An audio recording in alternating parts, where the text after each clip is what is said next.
7월 25일 화요일 아침 묵상 구약성경 예레미야 9장 7절에서 16절 말씀 녹이고 연단하리라 라는 제목을 가지고 말씀을 좀 묵상하겠습니다. 한번 따라하겠습니다. 녹이고 연단하리라. 지금 계속 이제 하나님 얘기하시는 게 거짓에 대한 얘기를 많이 하거든요. 그러니까 지금 이제 앞장 어제 살펴봤죠. 3절에서 6절까지도 계속 거짓이에요. 너희가 거짓말을 말함으로 내가 심판하리라. 혀는 죽이는 화살이다. 오늘도 이제 그 이야기가 이어서 나오죠. 그러므로 만군의 여호와께서 이와 같이 말씀하시되 내가 이 백성을 녹이고 연단하는데 그 이유가 뭐냐? 8절 읽어볼까요? 시작. 그들의 혀는 죽이는 화살이라 거짓을 말하며 입으로는 그 이웃에게 평화를 말하나 마음으로는 해를 꾸미는도다. 이게 윤리 도덕적인 거짓. 돈 훔쳐놓고 안 훔쳤어요. 때려놓고 안 때렸어요. 라는 걸 의미하기도 하지만 이 예레미야 가운데 하나님의 극렬한 아픔과 분노를 일으키는 이 거짓의 핵심이 뭐냐면 하나님 없이도 행복하다고 얘기하는 거예요. 그러니까 지금 남유다의 행복이 뭐죠? 제가 얘기했지만 이제 그 북이스라엘이 멸망했잖아요. 남유다보다 120년 먼저 140, 120 둘 중에 하나인데 왜냐하면 좀 연대 차이가 좀 있어요. 그런데 어쨌든 100년 먼저 북이스라엘이 멸망하면서 북이스라엘이 멸망할 때 경제적으로 어마어마한 호황기를 누렸어요.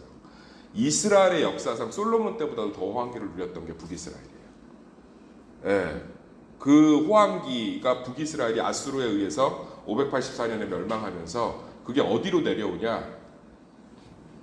740년에 북이스라엘이 먼저 멸망하면서 그 경제적 호황기가 남유다로 내려와요. 그러면 지금 남유다 입장에서 눈에 가시 같았던 북이스라엘이 멸망했죠. 거기다가 경제적 호황기는 누리지요. 그러니까 뭘 하는 거예요? 우리가 뭔가 잘나서 이렇게 됐다는 거예요. 근데 그걸 두 가지로 꼽았어요. 하나는 예루살렘이고 하나는 시온이에요. 한번 따라합시다. 예루살렘. 시온. 야, 우리는 예루살렘이 있다. 하나님의 성이 있다. 그래서 북이스라엘보다 잘났다. 야, 우리는 시온이 있다. 시온이 하나님의 말씀을 가지고 있는 수장고거든요. 우리는 하나님의 말씀을 가지고 있다. 그래서 우리는 뭐예요? 북이스라엘보다 잘났다. 하나님 이렇게 축복을 주신다. 한번 우리가 그 역사 속으로 들어가면 이거 상당히 괜찮은 거예요. 남유다 입장에서. 눈에 가시 같았던 원수는 사라졌고 꼴 보기 싫은 사람 있잖아요. 이상한 거예요. 그리고서는 갑자기 남편 승진하고 연봉이 한 2배는 올랐고 집값도 오르고 그러니까 하나님 찬양할 수밖에 없는 거죠. 그런데 제가 어제 얘기했지만 가슴 아픈 게 뭐냐면 시온에 하나님의 말씀이 있다고 하면서 요시야 왕 때 이르러서야 성전 창고에 청소 도구와 만에서 율법 두루마리가 발견돼요. 먼지 쌓인 그걸 요시야가 우연히 읽으면서 이스라엘의 개혁이 잠시지만 일어납니다. 그러니까 우리가 뭘 자꾸 이렇게 착각하냐면 우리 삶에 어떤 평화와 번영이 있으면 그건 사실 월급 때문이고 집값이 올라서 그렇고 내가 건강해서 그렇고 사실은 하나님 때문이 아니거든요.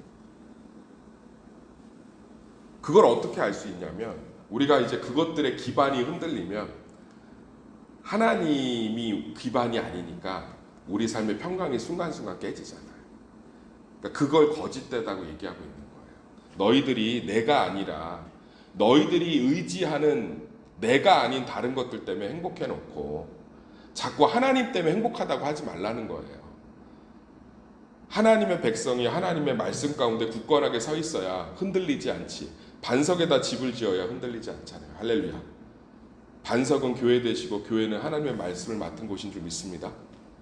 그런데 너희들이 삶의 기반을 딴 데다 꽂아놓고 자꾸 하나님 얘기하면서 행복하다고 얘기하는 거예요. 그러니까 내가 하나님께 축복을 받았어 라고 하면서 남편의 연봉이 올라서 기쁜 거기 때문에 실제로는 하나님보다는 이 돈에 더 사실은 마음을 주고 있는 거죠. 이게 우리 가운데 가득해요. 사실은 우리가 다른 것으로 인해서 행복한데 하나님이 그것을 주셨다라는 것으로 무마해버리고 그것 때문에 행복하죠. 그래서 그것에 열심을 내고 있는 거예요. 사실은. 그러니까 하나님이 이스라엘 백성들을 택하신 이유는 하나님과 교제하고 연합하고 하나님 자체가 기쁨이 돼야 그분이 살아계신 예루살렘 성이 되어 이스라엘을 지키시고 그분이 참된 시온이 돼서 하나님의 말씀을 따르며 교제하고 풍성함을 누리는데 실제로 거기에는 관심이 없는 거죠. 그리고 또 어떤 거짓이냐면 하나님 없는 삶이 실제로는 행복하지 않는데 마치 행복한 것처럼 얘기하는 거죠. 판교에 가면 굉장히 큰 교회 있지 않습니까? 우리들 교회. 그 교회 아주 독특한 사역으로 엄청나게 성장하잖아요. 지금도. 딱 하나예요. 설거지론. 자기 삶의 아픔과 슬픔을 공동체 안에서 하나님 안에서 있는 그대로 드러내는 거예요. 다 드러내고 나니까 서울대 다니는 사람이나 의사나 돈 많은 사람이나 건강한 사람이나 약한 사람이나 장애인이나 비장애인이나 차 있는 사람이나 없는 사람이나 집 있는 사람이나 월세 사는 사람이나 다 똑같은 거죠. 그리고 공동체성이 확 회복되니까 교회에 사람들이 모여들기 시작하는 거죠. 우리가 사실은 하나님 앞에 정말 고백해야 될 건 그러면서 이제 하나님이 그걸 가르치고 싶으시잖아요. 그래서 10절 읽어볼게요. 10절 시작. 내가 산들을 위하여 울부짖으며 광야 목장을 위하여 슬퍼하나니 이는 그것들이 불에 탔으므로 지나가는 자가 없으며 거기서 가축의 소리가 들리지 아니하며 공중의 새도 짐승도 다 도망하여 없어졌습니다. 이제 하나님 이스라엘 백성들을 깨닫게 해야 되잖아요. 그러니까 삶의 기반을 흔드는 거예요. 산들을 위하여 울부짖으며 광야의 목장을 위하여 슬퍼한다는 게 뭐냐면 우리는 농사를 논에서 짓잖아요. 이게 문화적인 이유인데 이스라엘 백성은 농사를 산에서 져요. 산에 올리브가 나잖아요. 좋은 포도가 거기서 난다고요. 그러니까 산이 운다는 건 올리브하고 포도, 이스라엘 백성들의 가장 풍요로운 과실이에요. 이걸로 돈 엄청 벌었단 말이에요. 정말 북이스라엘은 올리브로 돈 엄청 벌어요. 그러니까 실제로는 이 삶의 기반, 경제적 기반을 흔드시고 광야의 목장, 이제 그건 좀 쉽죠. 광야에서는 양치잖아요. 양 다 죽이고 그러니까 삶의 기반이 흔들리면 니네들이 깨닫지 않겠니? 니네가 진짜 무엇을 의지했는지 진짜 무엇 때문에 기뻐했는지 그게 지금 보이지 않겠니? 그러면서 얘기하잖아요. 니네들이 의지했던 11절 내가 예루살렘을 무더기로 만들며 승냥이의 굴이 되게 하겠고 유다의 성읍들을 황폐하게 하여 주민이 없게 하리라. 너희들이 의지하고 너희들이 그토록 즐겁다고 얘기했던 올리브와 양들의 그 기름진 털과 너희들의 자랑이고 너희들의 모든 근원이었던 예루살렘을 내가 흔들리라. 그러면 보이지 않겠니? 정말 누구를 사랑했는지, 누구를 따라갔는지, 무엇이 너희를 행복하게 했는지. 이걸 통해서 이스라엘 백성들이 깨닫기를 원하신 게 뭐겠어요? 하나님만이 나의 구원이십니다. 예루살렘이 아니었습니다. 하나님만이 나의 기쁨 되십니다. 올리브가 아니었습니다. 하나님만이 나의 평강 되십니다. 내 양털이 아니었습니다. 그러면서 예레미야가 탄식하는 거예요. 우리 삶 가운데도 정말 하나님이 우리를 너무나 사랑하셔서 우리 가운데 영원한 예루살렘과 영원한 진짜 올리브유와 양털이 되시기 위해서 예수님이 우리 가운데 오신 줄 믿습니다. 예수님이 얘기하잖아요. 나는 따라합시다. 나는 참 포도나무요. 아까 얘기했잖아요. 산의 열매, 포도, 올리브. 나는 양이라. 따라합시다. 나는 양의 문이라. 자기가 양이라고 얘기하시잖아요. 흠없는 순전한 어린 양이 되어서 십자가에 돌아가셨잖아요. 그러니까 예수님이 하늘 보좌를 버리고 하나님 우리 가운데 오셔서 우리의 올리브와 우리의 뭐가 되신 거예요? 영원한 양이 되신 거예요. 나는 산성이라 나는 반석이라 예수님이 우리 가운데 예루살렘이 되신 거예요. 그래서 우리는 우리 눈에 보이는 올리브와 양털과 예루살렘을 보면서 든든해할지 몰라도 예수 그리스도 한 분만 계셔도 우리 삶이 영원한 올리브와 영원한 푸른 초장과 영원한 예루살렘 되는 줄 믿습니다. 그것을 경험하는 인생인 것 같아요. 그러니까 하나님이 하나님의 자녀들을 끊임없이 이끌어 가시는 게 뭐냐면 하나님 한 분으로도 충분한 거죠. 그것을 우리에게 요구하시는 게 아니라 하나님이 경험케 하실 줄 믿습니다. 우리의 고난도, 현재의 절망도, 우리의 슬픔도 결국은 하나님이 우리 삶의 진정한 열매 되시고 근원 되심을 경험케 하는 귀한 통로가 될 줄 믿습니다. 제가 젊은 나이에 여기 있는 분들에 비해서 비교할 수 없는 작은 고난들을 겪었겠죠. 그런데 아버지가 그렇게 돌아가시고 또 여러 가지 아픔들을 겪고 집이 경매에 넘어가고 사랑하던 사람들에게서 등돌림을 당하고 수많은 또 아픔과 슬픔 또 여러 가지 고통들을 겪으면서 제가 참 고백하는 건 그 고난 가운데 하나님이 반석되신다는 것, 하나님이 나의 영원한 올리브와 양되심을 점점 경험하게 되는 것 같아요.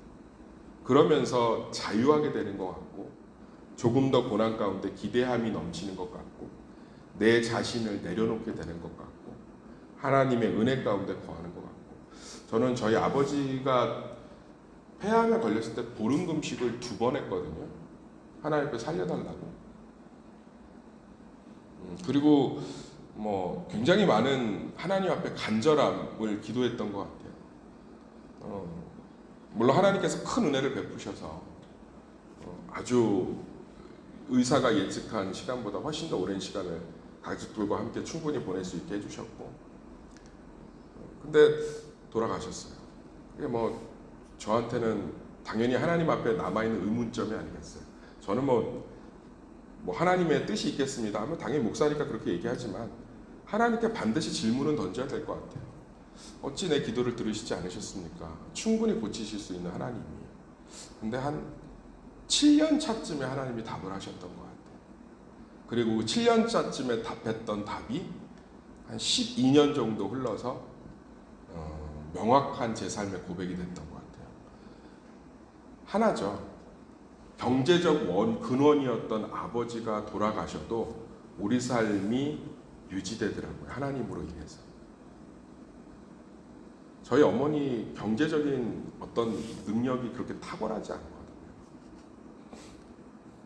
그리고 저는 아버지가 돌아가셨을 때 제 사례비가 100만 원이 안 됐어요. 그러면 그걸 통해서 하나님이 우리 삶 가운데 주신 메시지가 하나인 거예요. 아버지는 천국 가셨으니까 우리 부활의 신앙 입장에서 훨씬 더 중요하고 좋은 거고, 우리 가정의 호주 되심이 아버지가 아니라 하늘에 계신 하나님 되심을 철저하게 경험하는 시간이었고, 그걸 경험하고 나니까 그 시간 이후로 닥쳐오는 고난들을 그래도 자유하고 기대하면서 소화할 수 있는 영적인 산성이 형성되더라고요. 그러니까 우리 삶의 어려움들은 그건 거예요. 예레미야를 통해서 결국 남유다가 이 예언대로 멸망하잖아요.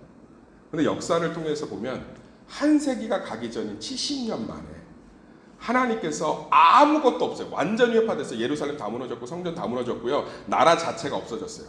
전 세계 세계사를 통틀어서 지구상에서 한 나라가 완전히 멸절되고 회복된 경우도 없어요. 거의. 역사를 공부하시는 분들한테 물어보면 알겠지만 한 나라가 멸망하고 나서 다시 그 나라가 세워지는 경우가 거의 없다고요. 70년 만에 한 세대가 가기 전에, 그럼 70년이면 조금 오래 살면 다 보는 거예요. 70년 만에 아무것도 없이 다 흩어져서 각자 오늘 말씀대로 전 세계에 뿔뿔이 흩어져서 완전히 진멸당한 이스라엘 백성들이 예루살렘 성전이 회복되고 예루살렘 성벽이 회복돼요. 하나님 한 분으로 가능한 거죠. 할렐루야.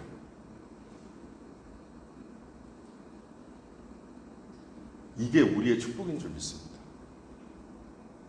지금은 여러 가지 원인에 의해서 삶의 기반이 흔들린 것 같아도 하나님이 우리의 산성 되시고 올리브유 되실 줄 믿습니다. 우리의 영원한 양 되실 줄 믿습니다. 반드시 하나님은 우리 삶의 무너진 예루살렘과 무너진 성벽을 반드시 회복하실 거예요. 스스로 쌓은 벽돌이 아니라, 스스로 열심히 물 주면서 키운 올리브 나무가 아니라, 스스로 열심히 푸른 초장 쉴만한 물가에서 먹여서 살이 비둥비둥 찐 양들이 아니라 하나님 한 분으로도 그 올리브와 양과 그 성벽들이 회복되고 재건될 줄 믿습니다. 이게 예레미야에 흐르는 하나님에 대한 놀라운 메시지인 줄 믿습니다. 사랑하는 새벽 성도님들, 우리 안에 한 고백이 있었으면 좋겠습니다. 진짜로 성경은 말해주고 있습니다.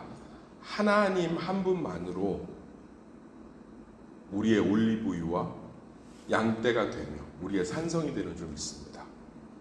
우리는 그것을 경험하고 목도하는 증인으로 부르셨습니다.